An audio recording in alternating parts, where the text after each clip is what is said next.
So another couple examples we'll deal with cosine. So one of the things that I like to do, and we'll do more of this in pre-calculus, is that sine is that pattern, okay, where you start off at the middle, go up, and then come down, go back to the middle. Cosine starts at his max, dips down in the to his lowest in the middle, and then reaches his max again. So they're kind of the same, but they're just phased differently. So what you want to do then is just always remember that this cosine will always start at the top and then end at the top, okay? So for all of these, you're going to graph cosine, and by the end of this handout, you should have two graphs on each little graph, all right?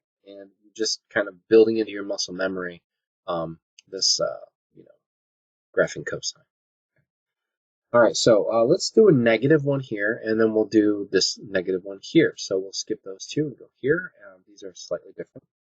So we'll go 1, 2, 3, 4, -1, -2, -3, -4. All right, and so what we'll do is we're going to graph regular cosine here in pencil. So he starts at 1, and then he ends at 1, right? And then right in the middle, he goes to his very minimum, which would be -1. And then in the middle of those two, he's got to hit 0. All right, that's what cosine looks regular. All right, no shifting at all. But now we're going to have an amplitude shift here.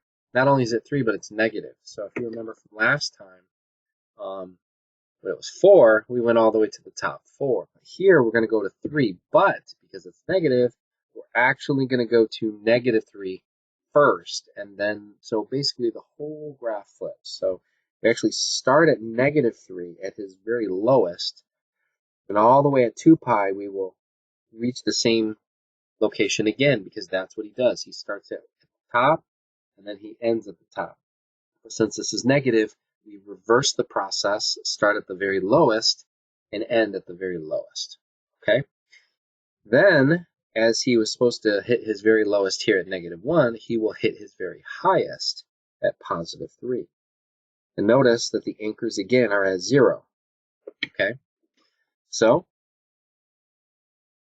this is it. This is what a -3 cosine looks like. Okay?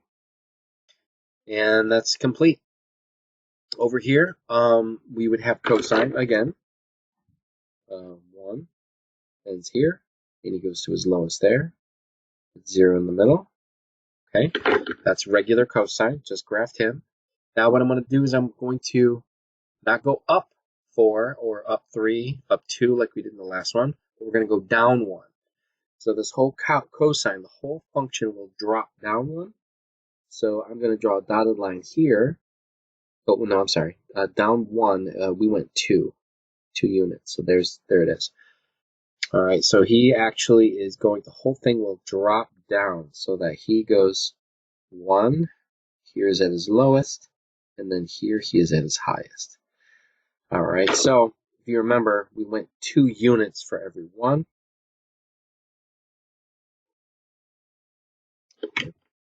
So here he is. All right, he just dropped down 1 unit. Okay, or 1 unit, but you're using 2 rectangles for that 1. Okay, or spacing, scaling, whatever you want to call it. Okay.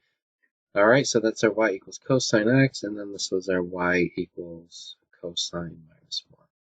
All right, that should cover it for vertical translations and amplitude.